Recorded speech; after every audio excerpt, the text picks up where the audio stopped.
Schizophrénie sociale, épisode 2. Alors épisode 2, après longtemps, hein, parce que l'épisode 1 c'était la vidéo 10, là c'est la vidéo 108, donc bon, près d'une centaine de vidéos de différence, c'est assez ouf. Et donc dans le premier épisode j'avais parlé d'argent, j'avais parlé de sexualité, et puis du rapport à la mort, voilà. Et en fait, c'est vachement sympa, je trouve, comme thème de vidéo. Donc là, j'en proposais un seul.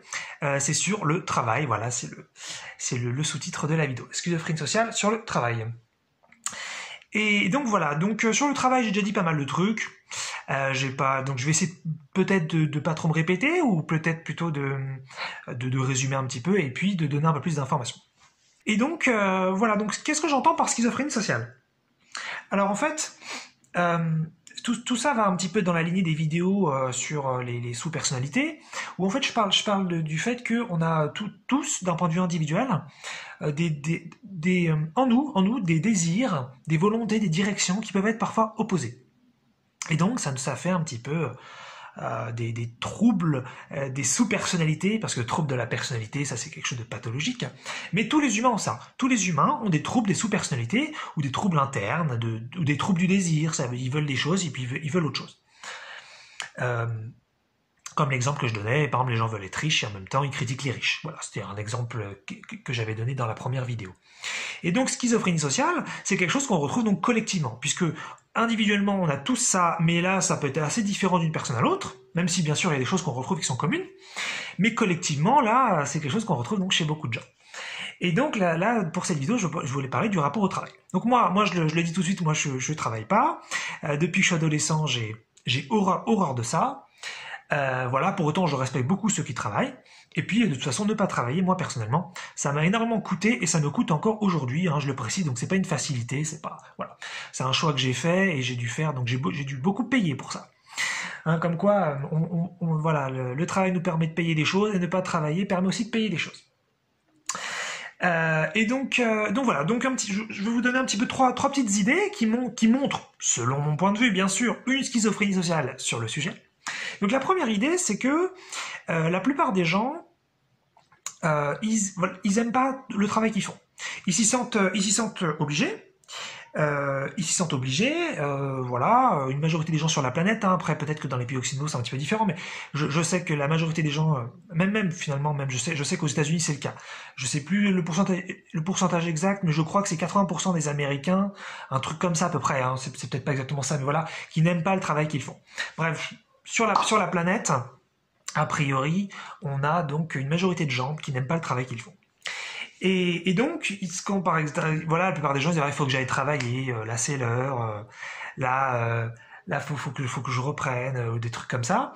Et donc, sous-entendu, hein, si on entend assez facilement finalement ce que les gens ils sentent, ils désirent dans ces moments-là, c'est que, eh bien, s'ils pouvaient faire autrement, ils le feraient.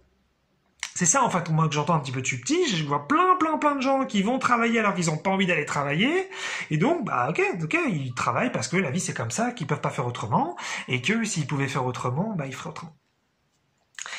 Donc voilà, donc après moi je me suis un petit peu intéressé à cette question, parce que évidemment quand on est identifié au travail, ce qui est le cas de beaucoup de gens, on se pose pas ces questions-là. Mais moi justement je me suis intéressé un peu à ça, et donc j'ai demandé à pas mal de gens, si tu travaillais pas, tu ferais quoi, si tu étais suffisamment riche jusqu'à la fin de ta vie, que tu n'avais pas besoin de travailler, tu ferais quoi? Et c'est super intéressant, parce que là ce qu'on entend en fait dans ces cas-là, c'est soit ah non mais moi je veux pas arrêter de travailler. Je veux pas faire, je veux pas ne pas travailler. Et on se rend compte que les gens ils ont un malaise à l'idée de ne pas travailler, et qu'ils préfèrent finalement faire un travail qu'ils n'aiment pas que de ne pas travailler, hein. Et donc tout ça, au bout d'un moment, ça c'est pour moi un premier élément de schizophrénie sociale, c'est que d'un côté on a la plupart des gens qui n'aiment pas finalement leur travail et qui pour autant préfèrent le faire que de ne pas travailler s'ils pouvaient. Voilà, donc ça c'est déjà un truc un petit peu particulier, un petit peu bizarre qu'on a dans nos sociétés, et puis donc sur le monde, hein, puisque tout le monde est un petit peu concerné par ça, puisqu'il y a vraiment un besoin aujourd'hui de s'identifier à ça pour gagner sa vie, pour mériter son existence, et les gens, qu'ils fassent d'ailleurs un travail qu'ils aiment ou qu'ils n'aiment pas, et c'est important pour eux de se dire voilà, j'ai travaillé, maintenant j'ai le droit à l'essentiel, j'ai le droit à la vie, voilà, et ce pour un temps donné, puisqu'ensuite il faut que je recommence et ce à l'infini. Donc voilà, premier élément étrange finalement, puisque pas mal de gens n'aiment pas ça, et pour autant ils ne veulent pas arrêter s'ils pourraient. Deuxième élément un petit peu rigolo, c'est que voilà, si on m'entend parler, peut-être que il y en a qui vont dire, de toute façon, Eric, t'es un rêveur, on peut pas arrêter de travailler, les choses elles vont pas se faire toutes seules, il faut bien produire, il y a bien des services essentiels, voilà, on peut pas arrêter les travails comme ça, on a besoin de choses pour que les choses elles tournent quoi. Et bien justement, c'est assez particulier parce que depuis que je suis môme, voilà, on peut entendre ce genre de discours. Enfin, je veux dire, quand on pose des questions, parce qu'il y a tellement peu de personnes qui se posent la question de comment on ferait si on travaillait pas, que finalement, c'est vrai qu'on n'entend pas tant que ça. Mais moi, justement, j'entends ça, et finalement, personne ne parle jamais d'un monde sans travail, d'un monde potentiel, d'un monde futur. Donc déjà, ça c'est aussi un petit peu étrange, puisque d'un côté, finalement, on va dire que c'est pas possible, mais personne l'envisage. Et sachez que, j'en ai déjà un petit peu parlé, peut-être que je ferai une vidéo dessus, depuis les années 80, il y a le projet Vénus, et j'imagine qu'il y a plein d'autres projets là-dessus, donc c'est un truc qui date d'a priori de plusieurs dizaines d'années, qui, avec les technologies de l'époque, avait déjà prévu un monde dans lequel on n'avait plus besoin, ou quasiment plus, de travailler. Aujourd'hui, on a des technologies beaucoup plus avancées qui nous permettrait de réduire, voire de faire peut-être disparaître la main-d'œuvre humaine. Donc, est-ce que c'est quelque chose qu'on pourrait faire à cet instant précis au moment où je fais la vidéo? Non. Mais c'est quelque chose qu'on pourrait a priori mettre en place en quelques années ou quelques dizaines d'années.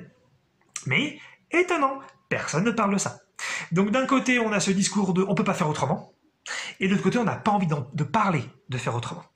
Alors que justement, c'est ce qui me semble absolument une évidence, c'est que si finalement les humains détestaient le travail, mais d'un point de vue conscient, alors ils voudraient à tout prix créer une société sans travail. Ils continueraient de travailler là tout de suite parce qu'ils n'auraient pas le choix, mais dans le but d'arrêter de travailler le moment venu, et ce pour tous.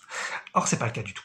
Donc là, on est clairement aussi sur une schizophrénie sociale. On ne veut pas parler d'une société sans travail, et pourtant, les gens se plaignent du travail et disent voilà, et on a d'ailleurs plein de problèmes vis-à-vis du travail depuis super longtemps, puisque voilà, il y a du chômage, il y a de la pauvreté, il y a de la pauvreté, il y a des problèmes de conditions de travail, il y a des problèmes de ressources, c'est partout, c'est hallucinant, c'est là depuis je sais pas combien de temps, depuis des millénaires, et on ne parle pas ou on n'envisage pas une société sans travail. Donc ça, on est typiquement sur une schizophrénie sociale. Ça montre à quel point les humains ont un rapport conflictuel, ambivalent au travail. Et puis donc une troisième idée qui est un petit peu marrante, c'est le sens un petit peu de la civilisation humaine. En fait, je me suis dit ça, c'est assez particulier, mais quel est le sens aujourd'hui, ou quelle est la direction de notre civilisation? Et j'entends par là officiel. J'entends pas ce qui est sous-entendu, ou même on pourrait peut-être aller sur des complots hyper négatifs, mais non, sans aller là-dedans. Juste aujourd'hui, qu'est-ce qu'on enseigne dans les écoles, ou qu'est-ce qu'on enseigne culturellement, qu'est-ce qu'on s'enseigne entre nous?